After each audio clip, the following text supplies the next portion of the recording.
Right, so Hector, we're down here by the side of Windermere, about to enter into the water. Unfortunately, the day's swim's not quite gone as planned. The original plan was to go in and swim the length of the lake and potentially break the record. So how were you feeling about that? Yeah, I was feeling pretty confident. I think I've been chatting to you over the last few days about like the actual averaging per 100 metres. It's like works out 116, 117, and I've obviously got the 25k British record, which I did in 4 hours 59, which works out a quicker 100 per average pace than that. So yeah, I thought I had stood a pretty good chance of breaking it.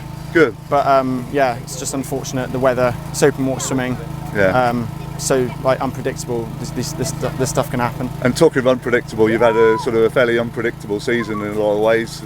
World Championships, European Championships were some interesting races, to say the least. Interesting conditions. Yeah. Tell me a bit more about those. Yeah, like the World Championships was just like I wasn't really prepared for in terms of like the climate, being in the UK and always raining. Going out there in 30-degree water temperature and 40-degree air temperature, I thought that like us Brits were at disadvantage compared to like the Italians and the actual Hungarians being in Budapest. And then Europeans was just unfortunate. After Worlds I got COVID and I had to miss a week and a half out of the water, and then I got some shoulder issues with that. So I wasn't really in the best shape going into the European Championships. And the water conditions were pretty crazy as well, right? Some big swells. And so yeah, that was also like pretty similar to here today, like with the race being shortened. That was similar with the European Championships, where we were originally supposed to race on the Friday, and racing for the whole championships was supposed to commence on the Thursday, and then it just kept getting postponed because of like huge swells and lightning and all that. So I'm used to that. So it's like not a shock that this has been like called off, because it happens a lot in open water swimming, but you just got to be prepared and adapt to it. Yeah. And this is obviously a mass participation event, so there's lots of non-professional athletes out there. What sort of hints and tips would you give to people doing their, I don't know, maybe doing their first long swim in open water? Here today, a long swim? Either here today or generally. Well, with the mile course today, I'd just say try and do as many laps as you can in 2 hours.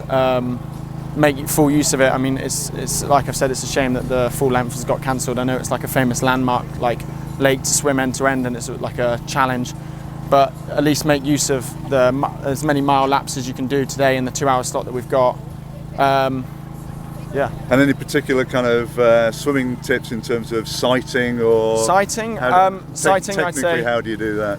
Technically, some 3 tips that I would give for sighting. I've got the water polo technique, which you can bring your head up for 20 strokes or so and really spot that buoy in the direction that you're going. And open water swimming is like all about like efficiency in terms of in the stroke and your catch and all of that, but also in terms of point to point efficiency with swimming the shortest distance. Yeah, so you really want to make sure that you're getting that sighting on point, not swimming extra more than you need to be swimming. So yeah, water polo technique, looking for trees, tall buildings or whatever behind the buoy to sight for, rather than the initial buoy that's water level, because sometimes that can be quite hard with swell or conditions like we've seen today. And I'd also say, if you're not going to do the water polo technique and you're going to sight every few strokes, I'd probably say look up every 10 strokes. Okay, yeah. And when you're swimming, you're often swimming kind of on somebody else's feet and on their toes. How does that feel in terms of relying on them to do that properly and go in a straight line? I guess at a professional level, you're all doing it, right? In professional level, if I'm on someone's feet, I don't really mind if I'm swimming extras. If they're at the front and I'm second, like it's just following the pack, and at the end of the day, we're racing each other. It's not. Everybody's going to be swimming. If we're going to swim more, everybody's going to be swimming 11 or 12k. So it doesn't really change anything. Getting that that benefit from drafting and conserving as much energy as I possibly can for that final 2-3k sprint finish is what it's all about. So I don't mind swimming a little bit extra if someone's going wide in front of me. I'm happy to follow. And this is sort of your off season at the moment, but you're now back training in Loughborough after a couple of years in France, is that right? Yeah, so I spent 2 years out in Montpellier, south of France, with a French trainer called Philippe Lucas, who's like notoriously known for being like one of the harshest trainers in the world, brutal and like really disciplined, and I was averaging like 85 to 95 kilometers of just pure intensity at each week, 11 sessions. So yeah, it's a bit, I fancied a change, and I'd been out there for 2.5 years. I'd had quite a few illness issues like glandular fever before Tokyo last year, so I thought I can do all of this training and 11 sessions a week and all of that, and then go into Paris and get glandular fever again or something similar. So I thought I needed to make a more intelligent decision and come back to Loughborough, study and swim, but also train intelligently and not get sick before major championships from overtraining and as such. So Sure.